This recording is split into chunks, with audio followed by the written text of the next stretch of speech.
Good morning all of you BA second year political science के सभी students को नमस्कार। हमारे इस यूट्यूब चैनल को लाइक शेयर व सब्सक्राइब करते रहो ताकि आपको जो नए वीडियो है उनकी अपडेट मिलती रहे। देखो, हम ये भारतीय राज्य व्यवस्था इंडियन पॉलिटी पढ़ रहे हैं और इस बुक में से जो भी कंपटीशन एग्ज़ाम होता है उसमें हर एग्ज़ाम में भारतीय राज्य व्यवस्था से संबंधित क्वेश्चन आते हैं। तो इसमें आप बारीकी से जितने भी वीडियो डाले गए हैं वो कंपटीशन एग्ज़ाम को मद्देनज़र रखते हुए ही बनाए गए हैं। तो उसमें इनको ध्यान से देख लेना, आपके जो भी कंपटीशन एग्ज़ाम होगा उसमें आपको क्वेश्चन है वो हूबहू मिल जाएंगे, इसलिए ध्यान से इनका अध्ययन कर लेना। मेरी कोशिश यही है कि कंपटीशन एग्ज़ाम में जो क्वेश्चन आते हैं अपनी भारतीय राज्य व्यवस्था जो अपन वीडियो बना रहे हैं उनसे अलग नहीं होना चाहिए, क्वेश्चन उनसे कोई बाहर नहीं होना चाहिए। तो ध्यान से इसका अध्ययन कर लेना, आपके वो काम आते रहेंगे। आज भारतीय राज्य व्यवस्था, इसमें हम विधि निर्माण, संसद का जो विधि निर्माण का कार्य है उसके बारे में पढ़ेंगे। हम संसद है ये विधि निर्माण किस प्रकार करते हैं, तो इस बात का ध्यान रखना। संसद है विधि निर्माण का जो कार्य है या विधेयक कितने होते हैं? साधारण विधेयक, धन विधेयक, वित्त विधेयक और संविधान संशोधन विधेयक। साधारणतया धन विधेयक और वित्त विधेयक को साथ में ही चर्चा करते हैं। तो इस प्रकार 4 प्रकार के विधेयक होते हैं: साधारण विधेयक, धन विधेयक, वित्त विधेयक और संविधान संशोधन विधेयक। आज हम ये विधेयक पारित प्रक्रिया इसको समझेंगे कि संसद है या विधानसभा है किस प्रकार से विधेयक है वो पारित करती है, इसके बारे में हम इस अध्याय में जानेंगे। तो ध्यान से देखना है विधि निर्माण किस प्रकार करती है। मैंने आपको विधेयक बता दिए, 4 प्रकार के विधेयक होते हैं। कौन कौन से? साधारण, दूसरे धन, तीसरा वित्त और चौथा संविधान संशोधन। अब इसमें हम सबसे पहले जो साधारण विधेयक है उसके निर्माण की प्रक्रिया का अध्ययन करेंगे। तो साधारण विधेयकों की निर्माण की प्रक्रिया सामान्य या साधारण विधेयक है। पहले इसका ध्यान रखना है, ये साधारण विधेयक है, ये सामान्यतः लोकसभा या राज्यसभा, लोकसभा व राज्यसभा दोनों में से किसी भी सदन में इसको क्या किया जा सकता है? प्रस्तुत किया जा सकता है। ध्यान रखना है, साधारण विधेयक है ये लोकसभा अथवा राज्यसभा किसी भी सदन में प्रस्तुत किया जा सकता है। तो सबसे पहले ये बात क्लियर हो जानी चाहिए कि जो साधारण विधेयक है इनको संसद के किसी भी सदन में, संसद के 2 सदन ही है, राज्यसभा और लोकसभा। तो ध्यान रखना है साधारण विधेयक को संसद के किसी भी सदन, चाहे वो राज्यसभा हो चाहे लोकसभा हो, इसमें इसको क्या किया जा सकता है? प्रस्तुत या पेश किया जा सकता है। इस बात का ध्यान रखना है। क्वेश्चन आ जाए कि साधारण विधेयक को संसद के किस सदन में सबसे पहले प्रस्तुत किया जाता है, तो यहाँ पर किसी भी सदन में प्रस्तुत किया जा सकता है, इस बात का ध्यान रखना है। उसके बाद में इसमें होता है एक सरकारी विधेयक, सरकारी विधेयक और दूसरा होता है गैर सरकारी विधेयक। गैर सरकारी सरकारी विधेयक, सरकारी का मतलब यही है, सरकारी विधेयक ये सरकार के किसी मंत्री द्वारा, पता चल जाता है भाई सरकार का भाग है तो किसी मंत्री द्वारा, चाहे वो किसी का मंत्री हो, चाहे वो कानून मंत्री हो, चाहे गृह मंत्री हो, चाहे रक्षा मंत्री हो, चाहे वित्त मंत्री हो, तो ये सरकारी विधेयक उसे कहते हैं जो किसी मंत्री द्वारा, सरकार के किसी मंत्री द्वारा प्रस्तुत किया जाता है। गैर सरकारी विधेयक है, ये क्या होता है? ये सरकार में मंत्री के अलावा किसी भी सदस्य द्वारा पेश किया गया, ये क्या होता है? मंत्री को छोड़कर, ठीक है, ये मंत्री द्वारा, और ये मंत्री नहीं करता है, इसको सामान्य सदस्य, जो सरकार उस दल का तो है पर वो मंत्री नहीं है, सामान्य सदस्य है। और ये हमने कर लिया कि ये साधारण विधेयक है, ये संसद के किसी भी सदन में प्रस्तुत किया जा सकता है। सरकारी विधेयक वो होता है जो मंत्री के द्वारा, और गैर सरकारी विधेयक है मंत्री के अलावा जो सिर्फ सदस्य होते हैं उनके द्वारा। अब इसमें जो विधेयक पारित प्रक्रिया है, विधेयक जो पारित प्रक्रिया है, विधेयक पारित प्रक्रिया, तो इसमें पारित करने की प्रक्रिया इसी 3 चरणों में गुजरती है। विधेयक पारित प्रक्रिया सबसे पहले होता है प्रथम वाचन। क्या होता है? प्रथम वाचन। और प्रथम वाचन उसके बाद में होता है द्वितीय वाचन और तीसरा होता है तृतीय वाचन। किसी भी विधेयक को कानून बनाने के लिए 3 वाचन है उसे गुजरता है, प्रथम वाचन, द्वितीय वाचन, तृतीय वाचन। अब इसकी हम चर्चा करेंगे। प्रथम वाचन है, इसमें है वो प्रथम वाचन साधारण विधेयक संसद के किसी भी सदन में प्रस्तुत किया जा सकता है और इस चरण में विधेयक पर किसी भी प्रकार की चर्चा नहीं होती है। इस चरण में विधेयक में प्रथम वाचन है, ये संसद के किसी भी सदन में प्रस्तुत किया जा सकता है और इसमें विधेयक में किसी भी प्रकार की क्या नहीं होती है, चर्चा नहीं होती है। प्रथम वाचन में विधेयक में किसी भी प्रकार की चर्चा वो नहीं होती है और राजपत्र में क्या किया जाता है, राजपत्र होता है उसमें इसको प्रकाशित कर दिया जाता है। राजपत्र में प्रकाशित होते ही प्रथम वाचन की जो प्रक्रिया वो क्या हो जाती है, शुरू हो जाती है। इस पर किसी प्रकार की चर्चा नहीं होती है, किसी प्रकार की बहस नहीं होती है। प्रथम चरण में विधेयक पर किसी प्रकार की चर्चा नहीं होती है। यदि ये विधेयक प्रस्तुत करने से पहले ही भारत के राजपत्र में प्रकाशित हो जाए तो विधेयक के संबंध में सदन की अनुमति की आवश्यकता नहीं होती है। इस बात का ध्यान रखना है कि अगर ये भारत के राजपत्र में इसको प्रकाशित करवा दिया तो विधेयक के संबंध में फिर किसी प्रकार की अनुमति की जरूरत नहीं पड़ेगी। विधेयक का सदन में प्रस्तुत करना तथा उसका राजपत्र में प्रकाशित होना ही विधेयक का सदन में जो प्रस्तुत करते हैं, प्रस्तुत करना और उसका राजपत्र में प्रकाशित होना ही क्या है, प्रथम वाचन है। इस बात का ध्यान रखना। विधेयक पारित की जो प्रक्रिया है, विधेयक निर्माण की जो प्रक्रिया है, इसमें हम सबसे पहले साधारण विधेयक की बात कर रहे हैं और इसमें शुरुआत 3 चरणों से होती है। प्रथम वाचन है, किसी भी, ये तो हमने अध्ययन कर लिया। साधारण विधेयक है, ये संसद के किसी भी सदन में प्रस्तुत किया जा सकता है, सरकारी और गैर सरकारी का आपको बता दिया। और प्रथम वाचन में इसमें क्या होता है, भारत के राजपत्र में प्रकाशित हो जाता है या सदन के किसी भी हाउस में इसको प्रस्तुत करते ही इस पर किसी प्रकार की चर्चा नहीं होती है, बहस नहीं होती है। राजपत्र में प्रकाशित और सदन में प्रस्तुत करते ही क्या हो गया, प्रथम वाचन हो गया। उसके बाद में है द्वितीय वाचन है। द्वितीय वाचन है, इसमें यह सबसे ध्यान रखना है कि जो विधेयक पारित करने की प्रक्रिया है, इसका सबसे महत्वपूर्ण चरण कौन सा है, तो सबसे महत्वपूर्ण चरण कौन सा है, द्वितीय वाचन है। क्वेश्चन पूछ ले कि विधेयक पारित प्रक्रिया में या साधारण विधेयकों के निर्माण की प्रक्रिया में सबसे महत्वपूर्ण चरण कौन सा है, तो कौन सा है, द्वितीय चरण या दूसरा चरण सबसे महत्वपूर्ण माना जाता है। अब इसमें क्या होता है, विधेयक पर चर्चा होती है। सबसे पहले विधेयक पर क्या होगी, चर्चा होगी। विधेयक पर चर्चा होगी। विधेयक दूसरा चरण है वो सबसे महत्वपूर्ण होता है और इसमें विधेयक पर क्या होगी, चर्चा होगी।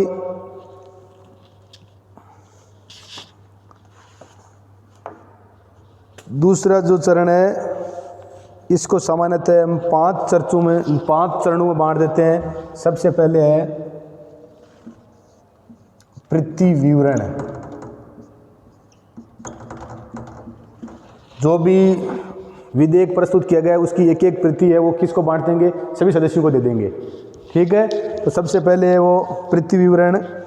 दूसरी है, उसके बाद में क्या होगी, चर्चा होगी या सामान्य बहस।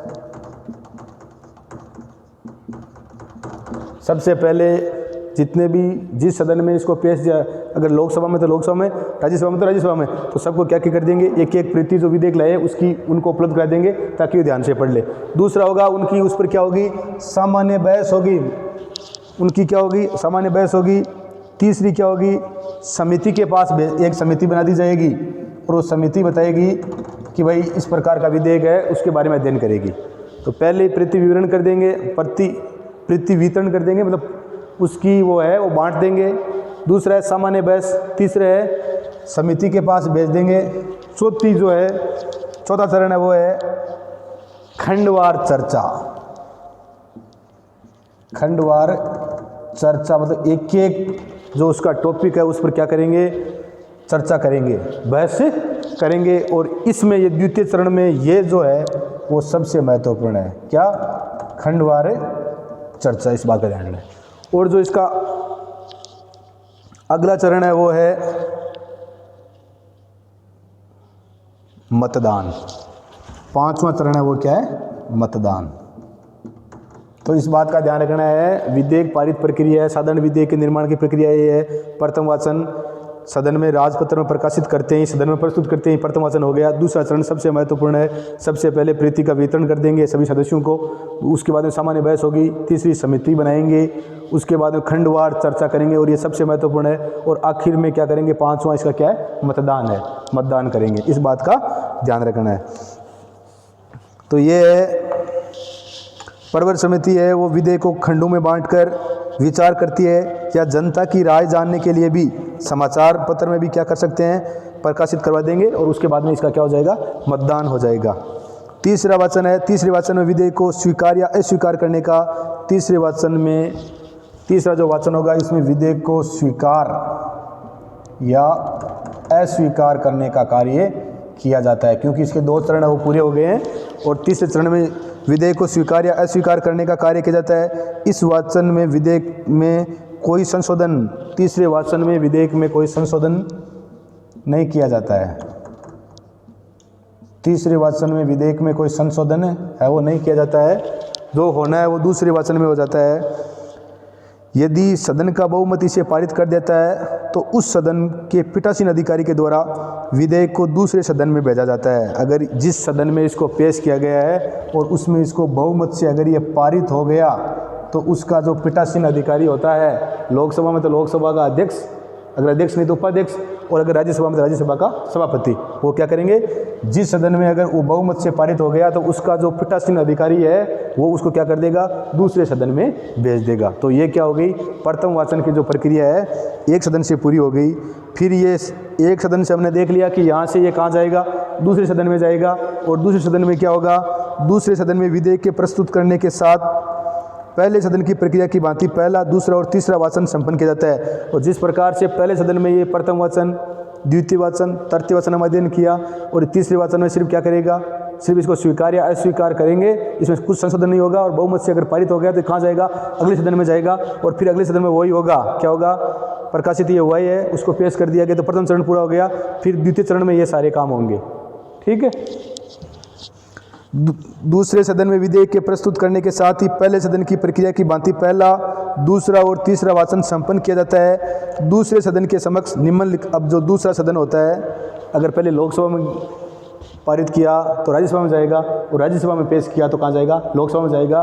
तो उसके बाद में जो दूसरा सदन बचा है उसके पास इस विधेयक को किस प्रकार करना है, इसके ये विकल्प बचे हैं। पहला है वह विधेयक को उसी रूप में पारित कर दे जिस रूप में पहले सदन ने प्रस्तुत किया। पहला विकल्प तो यह है कि जिस प्रकार से पहले सदन ने इस विधेयक को पारित किया वैसे ही कर दे, पहली बात तो ये होगी। दूसरा है वह विधेयक को संशोधनों के साथ पारित करके, दूसरा बात यह है कि वह विधेयक को संशोधनों के साथ पारित करके उस सदन में वापस, पहले सदन में वापस भेज दे। तीसरा है दूसरा सदन विधेयक को अस्वीकार कर सकता है, और दूसरा सदन अगर इसमें पेश हो गया तो दूसरे सदन से क्या कर सकता है, अस्वीकार भी कर सकता है। और जो तीसरा है, चौथा है, वो है दूसरा सदन विधेयक पर किसी प्रकार की कार्रवाई न करे तथा विधेयक को 6 महीने तक, अगर वो कोई कार्रवाई नहीं करेगा तो 6 महीने तक क्या कर देगा, लंबित भी रख सकता है।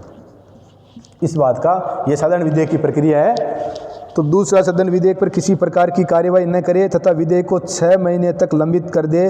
यदि दूसरा सदन विधेयक को अस्वीकार कर दे या विधेयक पर किसी प्रकार की कार्यवाही न करे तथा विधेयक को 6 महीने तक लंबित कर दे तो दोनों सदनों में फिर क्या होगी, फिर संयुक्त बैठक होगी। साधारण विधेयक है, इसमें क्या हो सकती है, संयुक्त बैठक होती है। अगर दोनों सदनों के मध्य कोई गतिरोध है और उस गतिरोध को दूर करने के लिए जो सदन है उसमें आपस में जो विवाद है उसका समाधान किससे होगी, संयुक्त बैठक से होगी। इस बात का ध्यान रखना है। और संयुक्त बैठक है वो किस अनुच्छेद में होती है, संविधान के अनुच्छेद 108 में क्या होती है, संयुक्त बैठक होती है। तो इस बात का हमारे को ध्यान रखना है। हमने आज साधारण विधेयक की जो निर्माण प्रक्रिया इसके बारे में अध्ययन किया। प्रथम वाचन, द्वितीय वाचन सबसे महत्वपूर्ण, तृतीय वाचन।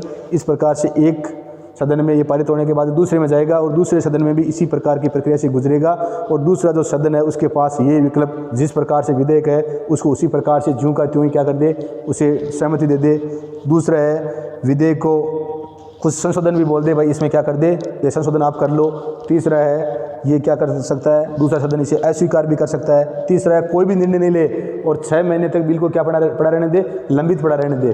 तो ये ऑप्शन है। और लास्ट में यही है, अगर वो अस्वीकार नहीं करे और 6 महीने तक उसे लंबित कर दे तो फिर दोनों सदनों की क्या हो जाएगी, जो आपस में गतिरोध है उस गतिरोध को दूर करने के लिए क्या होगी, संयुक्त बैठक होगी। इस बात का ध्यान रखना। अब संयुक्त बैठक की जो हम है किस प्रकार से होती है, आज तक जो 3 विधेयक है उस पर संयुक्त बैठक हुई है 3 बार, उसके बारे में हम अध्ययन करेंगे। 1961, 1978 और 1961, 1978 और 2002 में।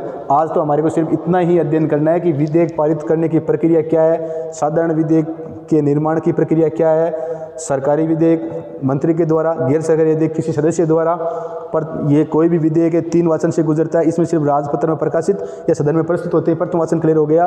द्वितीय वाचन है वो सबसे महत्वपूर्ण होता है। इसमें सबसे पहले एक जो है प्रति इसका विवरण वो वितरण किया जाता है कि भाई ये विधेयक हम लेके आए हैं ताकि वो अध्ययन कर सके उसके बारे में।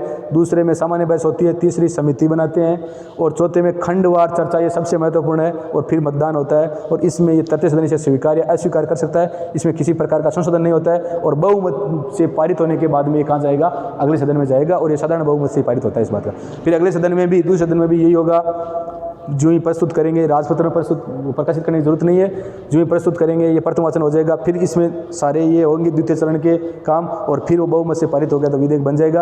अगर नहीं बनेगा, मैंने बताया ना आपको, अगर उन्होंने उसको स्वीकृति दे दी तो बन जाएगा। अगर उस स्वीकृति उन्होंने नहीं दी, उसे अस्वीकार कर दिया या 6 महीने अगर अस्वीकार कर दिया तो अस्वीकार हो जाएगा।